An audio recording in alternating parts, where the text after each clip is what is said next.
Hello hi everyone, I hope you all are doing well. यहाँ हम discuss करेंगे HCF test series के question. तो देखते हैं आज का फर्स्ट क्वेश्चन क्या है। फर्स्ट क्वेश्चन में पूछा गया है the definition of vaccine is. Vaccine की डेफिनेशन यहाँ पे कौन सी सही है। ऑप्शन दिए गए हैं suspension of antibodies which form antigen, कि सस्पेंशन किया जाता है एंटीबॉडीज का जो फॉर्म करती हैं antigen when inoculated. Okay. Second है सस्पेंशन ऑफ किल्ड और attenuated pathogens microorganism which stimulate the formation of antibodies when inoculated. तो इस सब के बारे में आप सभी को पता होगा। वैसे भी आजकल वैक्सीनेशन सबका हो ही रहा है कोविड-19 के रिगार्डिंग।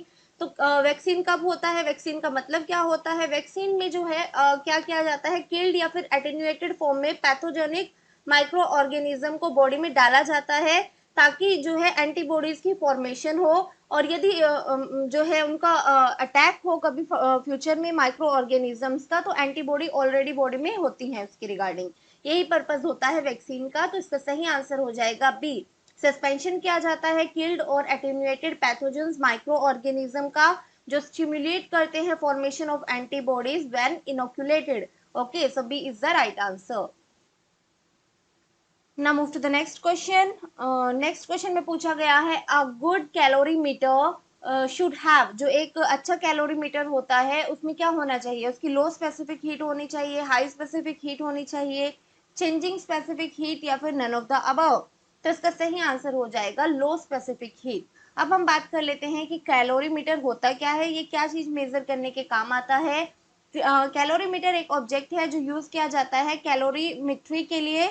मीन्स ये यूज किया जाता है मेजर करने के लिए हीट ऑफ केमिकल रिएक्शन और फिजिकल चेंजेस। केमिकल रिएक्शन जब होती है तब जो हीट रिलीज होती है उसे मेजर करने के लिए, और फिजिकल चेंज की टाइम पे जो हीट रिलीज होती है उसे मेजर करने के लिए, और उसके साथ साथ हीट कैपेसिटी को मेजर करने के लिए जो है यूज किया जाता है कैलोरी मीटर का। Now move to the next question. Next question is pneumatophores are found in. जो न्यूमेटोफोर्स हैं ये कहाँ पाए जाते हैं, हेलोफाइट्स में, जीरोफाइट्स में, हाइग्रोफाइट्स में या फिर हाइड्रोफाइट्स में। तो इसका सही आंसर हो जाएगा ये पाए जाते हैं हेलोफाइट्स में। ओके, हेलो का मतलब किससे रिलेटेड है, वाटर से रिलेटेड। ओके, हेलोफाइट्स में ये पाए जाते हैं। इसके बारे में डिटेल में हम बात कर लेते हैं। जो नियोमेटाफोर्स हैं ये जो है क्या होते हैं, स्पेशलाइज रूट स्ट्रक्चर ये होता है।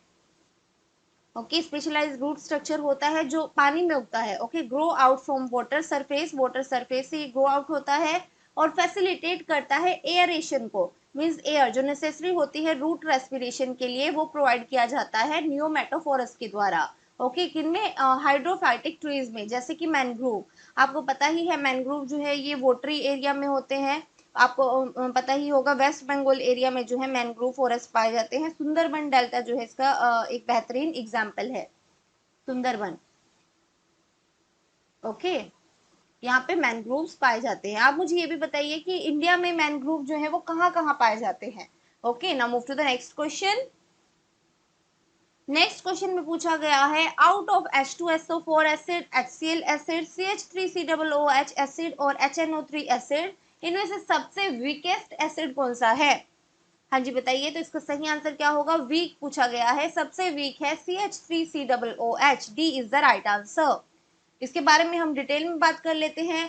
किस बेसिस पे हम बताते हैं कि एसिड जो है वो स्ट्रॉन्ग एसिड है या फिर वीक एसिड है। उससे पहले हम बात कर लेते हैं एसिड और बेस के कॉन्सेप्ट की, किस तरह से हम इसे मेजर करते हैं। पीएच स्केल होता है 0 से 14 तक, जिसमें जो 7 होता है वो न्यूट्रल होता है, बिलो 7 जो है वो एसिडिक में काउंट होते हैं, अबव 7 जो है ये बेसिक में काउंट होते हैं, बेस होते हैं। ओके, और जितना जितना नीचे की तरफ होगा, मीन्स 1 होगा, 2 होगा, वो मोर एसिडिक होंगे। देन 6.7 ये लेस एसिडिक होगा। ओके, जैसे जैसे नीचे की तरफ जाएंगे एसिडिक जो है वो बढ़ेगा। सिमिलरली बेस में जो है जैसे ऊपर की तरफ जाएंगे तो उतना ही ज्यादा बेसिक वो होता जाएगा। ओके, अब हम बात कर लेते हैं किस तरह से हम मेजर करते हैं कि ये स्ट्रॉन्ग एसिड है या फिर वीक एसिड है। ये डिपेंड करता है their degree of dissociation, that is ionization. Okay, solution के अंदर वो कितने ज्यादा उनकी डिग्री ऑफ डिसोसिएशन है, आयनाइजेशन है, इसके ऊपर जो है ये डिपेंड करता है कि वो स्ट्रॉन्ग एसिड है या स्ट्रॉन्ग बेस है या वीक एसिड वीक बेस है। तो जिनकी जो है स्ट्रॉन्ग टेंडेंसी होती है आयनाइज करने की वो स्ट्रॉन्ग एसिड होते हैं, और जिनकी लेस टेंडेंसी होती है आयनाइज करने की वो वीक एसिड होते हैं। इनफैक्ट जो स्ट्रॉन्ग एसिड होते हैं वो कम्प्लीटली आयनाइज्ड भी हो जाते हैं सॉल्यूशन में, मीन्स 100% आयनाइजेशन उनका होता है। और जो स्ट्रॉन्ग एसिड है उनका एग्जाम्पल है HCl, H2SO4, HNO3, HClO4, ये चारों जो है स्ट्रॉन्ग एसिड हैं। और अगर हम बात करें ऑर्गेनिक कार्बोक्साइलिक एसिड जैसे कि acidic acid, oxalic acid, citric acid, salicylic acid, ये सब जो है क्या होते हैं, ये आयनाइज होते हैं पार्शली सॉल्यूशन में, इसलिए ये जो है वीक एसिड होते हैं। तो आपको समझ आ गया होगा। तो नेक्स्ट क्वेश्चन की तरफ हम बढ़ते हैं। नेक्स्ट में पूछा गया है, in case of diode valve curve ohm law is, जो डायोड वॉल्व कर्व है इसके केस में ओम लॉ जो है वो पार्शली ओबे किया जाता है, फुली ओबे किया जाता है, ओबे ही नहीं किया जाता, और नन इज रॉन्ग, इनमें से कोई भी गलत नहीं है। तो इसका सही आंसर क्या होगा, ये जो है ओबे नहीं किया जाता है डायोड वॉल्व कर्व के में। Okay, C is the right answer. पहले आप मुझे बताएंगे कि ओम लॉ होता क्या है, हम इसके बारे में डिटेल में बात कर लेते हैं। There are however component of electrical circuit which do not obey, कुछ component होते हैं electrical circuit में जो ओम लॉ obey नहीं करते हैं। उनमें से एक है कि जो रिलेशनशिप होता है करंट का और वोल्टेज का वो जो है नॉन लीनियर होता है, मींस नॉन ओमिक होता है। ओमिक कंडीशन में क्या होना चाहिए, वो लीनियर होना चाहिए, और यहाँ पे क्या होता है करंट वोल्टेज के केस में ये नॉन लीनियर होता है। इसका एग्जाम्पल है PN junction diode. Now move to the next question. Next question is homonuclear molecule contain, जो होमोन्यूक्लियर मॉलिक्यूल्स होते हैं उनमें क्या होता है, पोलर बॉन्ड होता है, कोवेलेंट बॉन्ड होता है, आयनिक बॉन्ड होता है, या फिर कोऑर्डिनेट बॉन्ड होता है। जो होमोन्यूक्लियर मॉलिक्यूल होते हैं इनमें होता है covalent bond. B is the right answer. यहाँ पे आप देख सकते हैं जो होमोन्यूक्लियर मॉलिक्यूल होते हैं इनमें कोवेलेंट बॉन्ड होता है, और जो मोस्ट फेमिलियर होमोन्यूक्लियर मॉलिक्यूल हैं वो डाई एटॉमिक होते हैं। डाई एटॉमिक का मतलब क्या है, डाई एटॉमिक का मतलब होता है कि उनमें दो एटम होते हैं, और दो सभी डाई एटॉमिक मॉलिक्यूल होमोन्यूक्लियर नहीं होते हैं। ओके, जो होमोन्यूक्लियर डाई एटॉमिक मॉलिक्यूल्स होते हैं इनका एग्जाम्पल है hydrogen H2, oxygen O2, nitrogen N2। आप देख सकते हैं इनमें क्या है, टू टू मॉलिक्यूल्स हैं, हाइड्रोजन में भी, ऑक्सीजन में भी, नाइट्रोजन में भी, और सभी के सभी हैलोजेंस जो है वो इसी कैटेगरी में आते हैं। Now move to the next question. Next question is natural sources of methane are responsible for dash% of methane emission। जो नेचुरल सोर्सेज से मीथेन का एमिशन होता है वो कितना परसेंट होता है, तो वो होता है 36%। सी is the right answer.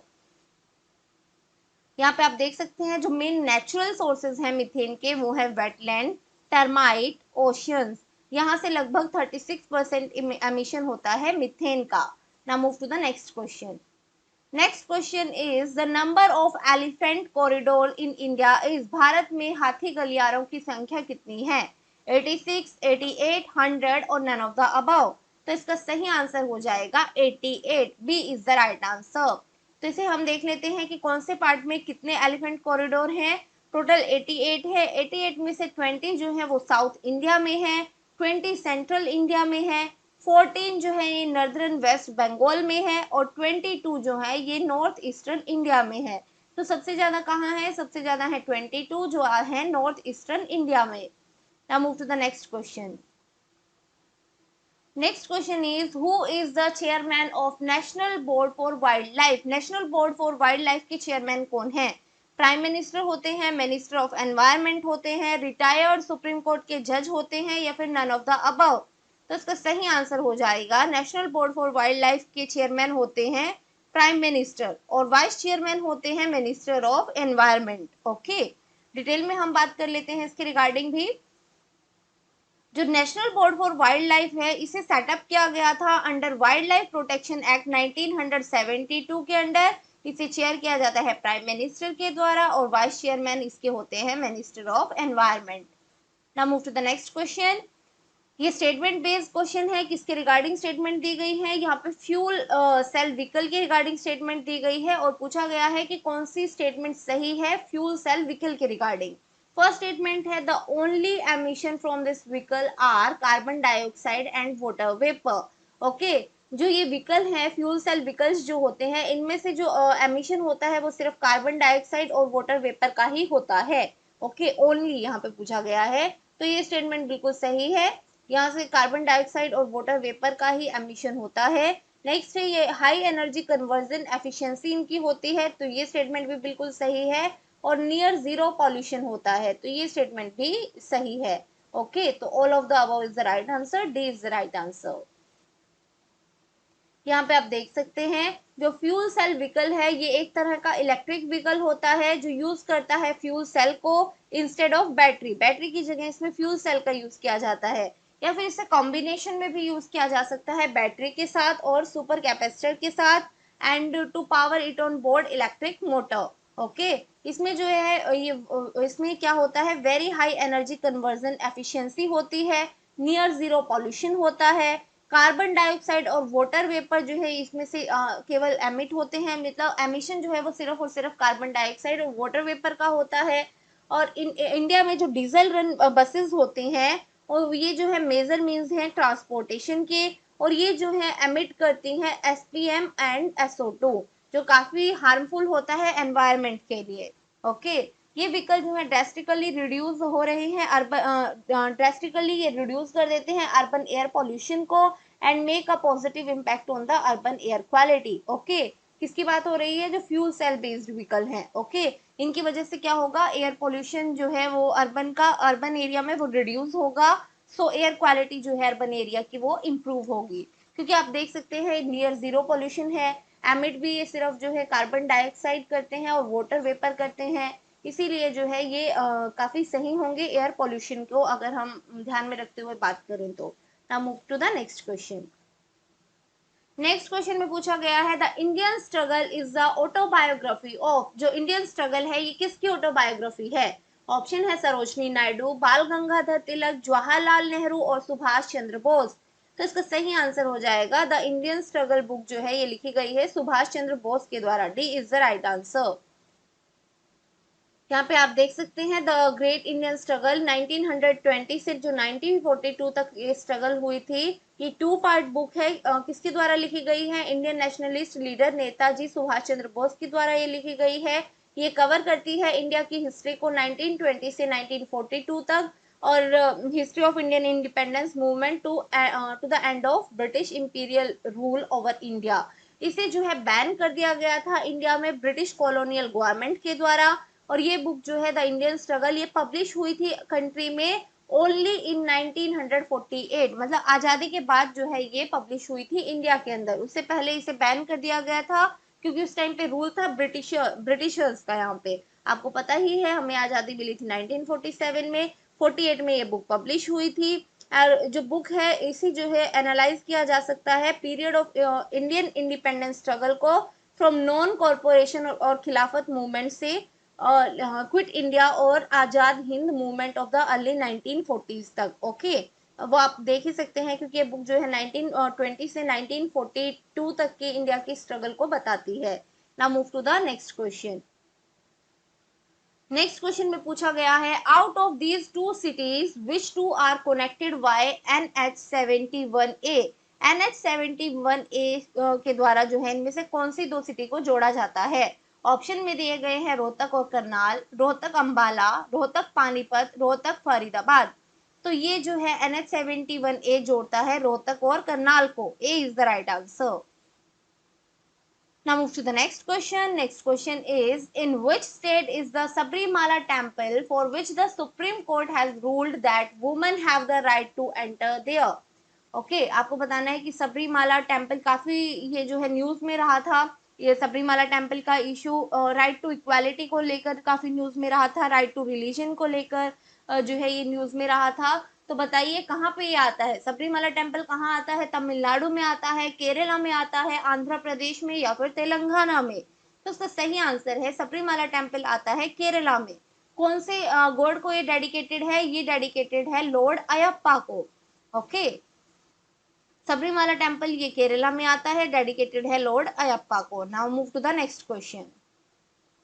Next question is who is the only tennis player to win 20 Grand Slam title in men's category? इन्होंने 20 ग्रैंड स्लैम टाइटल जीते हैं। आप टेनिस प्लेयर हैं ये, इनका नाम आपको बताना है। ऑप्शन है Andy Murray, Novak Djokovic, Rafael Nadal और रोजर फेडरर।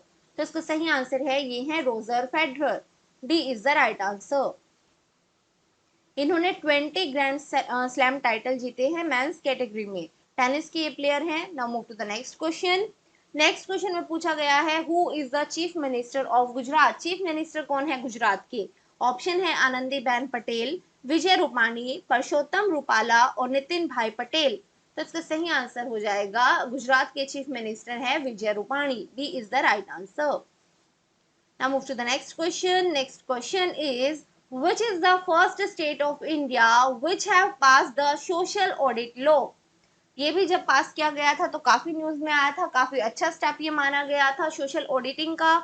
सोशल ऑडिटिंग के रिगार्डिंग ये लॉ बनाया गया था। ये कौन सी स्टेट के द्वारा बनाया गया था और कब बनाया गया था? ऑप्शन है उत्तर प्रदेश, गुजरात, मेघालय और तेलंगाना। तो इसका सही आंसर हो जाएगा मेघालय। सी is the right answer.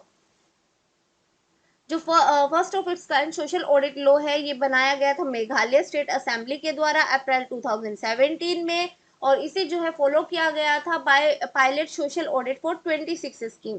26 scheme के सोशल ऑडिट से इसे स्टार्ट किया गया था 18 गांव की, okay, in 18 village of north eastern state of Meghalaya.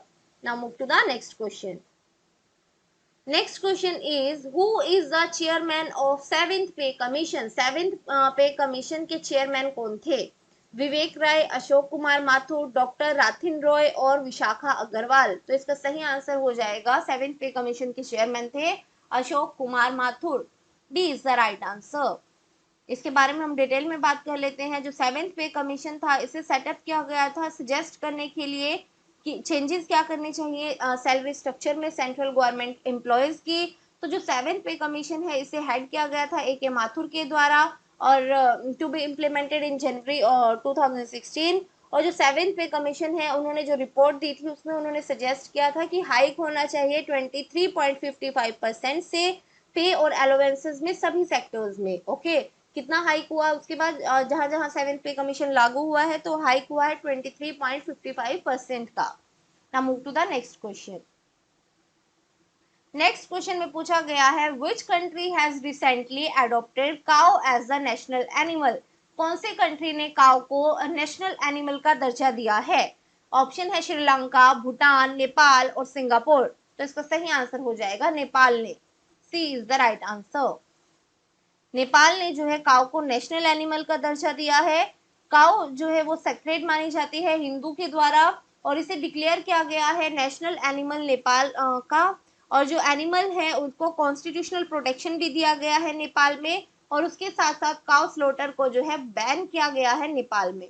Now move to the next question. Next question is which one of the following is elected as for the Rajiv Gandhi Khel Ratna Award in Badminton in 2020? Rajiv Gandhi Khel Ratna award के लिए चुना गया है। Badminton के वो player हैं 2020 के लिए ये दिया गया है राजीव गांधी खेल रत्न अवार्ड। तो नाम आपसे पूछा गया है। ऑप्शन है मानव ठक्कर, सौम्यजीत घोष, मनिका बत्रा या फिर शरद कमल। तो इसका सही आंसर है ये दिया गया है मनिका बत्रा को। C is the right answer. Manika Batra को दिया गया है राजीव गांधी खेल रत्न अवार्ड बैडमिंटन में for the year 2020। Now move to the next question. Next question is in 2020 which continent has been declared as polio free by the WHO, that is World Health Organization। World Health Organization के लिए कौन से continent को polio free declare किया गया है 2020 में? Option है Africa, Asia, Australia, South America. तो इसका सही आंसर है अफ्रीका को। A is the right answer. Now move to the next question. Next question is national institute of sports is situated at which place. जो national institute है sport का वो कहाँ पे है? इनमें से कौन सी जगह पे है? ऑप्शन है झांसी में है, पटियाला में है, ग्वालियर में है या फिर बलिया में है। तो इसका सही आंसर हो जाएगा ये है पटियाला में। B is the right answer. इस इंस्टीट्यूट का पूरा नाम क्या है वो भी हम देख लेते हैं। तो पूरा नाम है इसका Netaji Subhash national institute of sport, but commonly इसे नेशनल इंस्टीट्यूट ऑफ स्पोर्ट्स ही बोला जाता है। ये जो है एकेडमिक विंग है साई का। साई क्या है? Sport authority of India. Okay, और ये एशिया का लार्जेस्ट स्पोर्ट इंस्टीट्यूट है जो लोकेटेड है पटियाला में। Now move to the next question. Next question is, from where did the revolt of 1857 start in Haryana? Haryana में 1857 के विद्रोह की शुरुआत कहाँ से हुई थी? ऑप्शन है करनाल से, पानीपत से, अंबाला से या फिर कुरुक्षेत्र से। तो इसके सही आंसर हो जाएगा, ये शुरुआत हुई थी अंबाला से। C is the right answer. Now move to the next question. Next question is, at the time of Mahabharat, Sirsa was known as. Mahabharata के टाइम पे सिरसा का नाम क्या था? ऑप्शन है शिशिरा, शीर्षिका, शौरिश और सिरसा। तो इसका सही आंसर हो जाएगा सिरसिका। B is the right answer. जो नेम है डिस्ट्रिक्ट का वो डिराइव किया गया है उसके हेडक्वार्टर सिरसा से, और ये जो है ओल्डेस्ट प्लेस है नॉर्थ इंडिया में। This is one of the oldest place of north India and it's ancient name हमने देखा सरिस्का था, जिसके बारे में मेंशन किया गया है महाभारत में। महाभारत के साथ पाणिनि के अष्टाध्याय में भी इसके बारे में मेंशन है और दिव्य वंदना में भी इसके बारे में मेंशन है।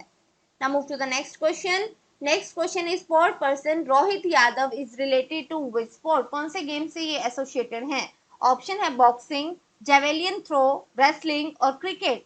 तो इसका सही आंसर हो जाएगा जेवेलियन थ्रो। ओके, आप मुझे बताएंगे कि ये कौन सा डिस्ट्रिक्ट से बिलोंग करते हैं।